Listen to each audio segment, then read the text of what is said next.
여러분들 안녕하십니까? 보험소송 전문 변호사 김경남입니다.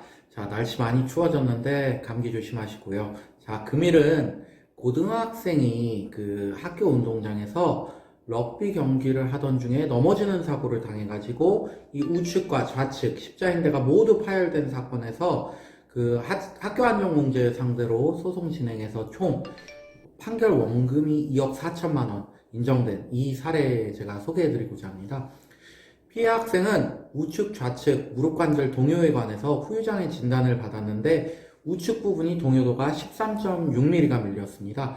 그리고 좌측 부분이 동요도가 7.1mm가 판단이 되었습니다.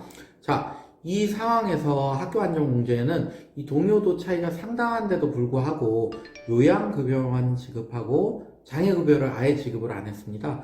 그 이유는 이 피해 학생의 동요도가 2021년에 새로 제정된 이 학교 안전법상 장애 등급 판정 세부 기준, 제가 이하에서는 세부 기준이라고만 하겠습니다.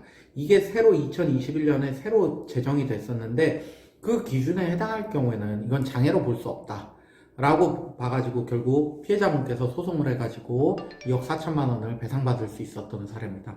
자, 이 소송의 핵심 쟁점은 과연 피해 학생의 노동능력 상실률을 정확히 산정해내면 어느 정도나 될까?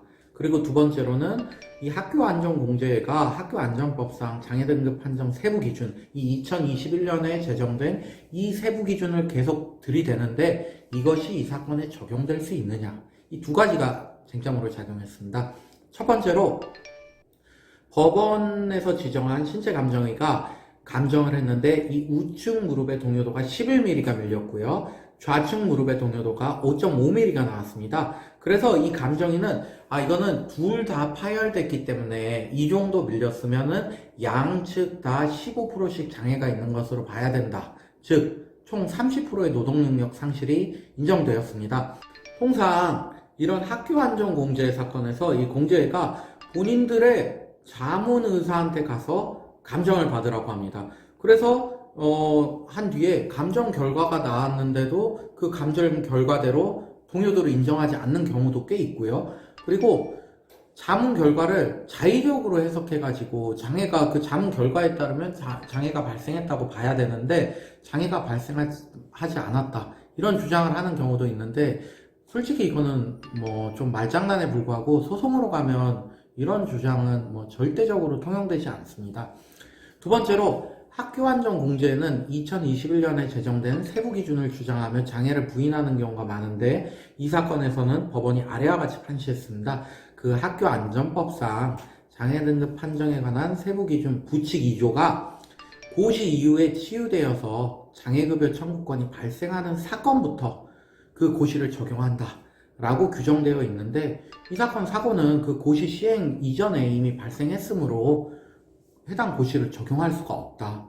우리 법원은 원칙적으로 이런 고율절로 인한 공제금이나 후유장애 보험금 청구 사건에서 사고 당일에 보험금 청구권이 발생한다고 보고 있으며 늦어도 십자인대 재건술 같은 거 받은 이런 회복수술 받은 날에는 적어도 청구권이 발생한다고 보고 있습니다.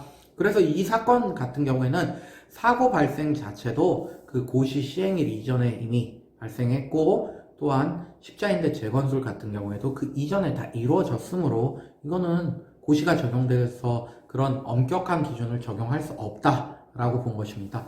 자, 결론적으로 이 사건에서 양쪽 무릎에 15%씩 장애가 인정되어 총 2억 4천만 원 정도 배상받으셨는데 만약 당사자분이 학교안전공제회의 말을 믿고 소송 포기했다 그러면 절대로 이런 금액 받지 못했을 것입니다.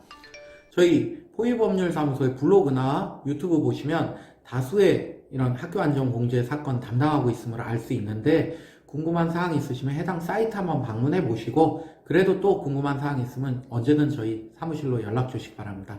여러분들 마치기 전에 구독과 좋아요 한 번씩만 부탁드립니다. 감사합니다.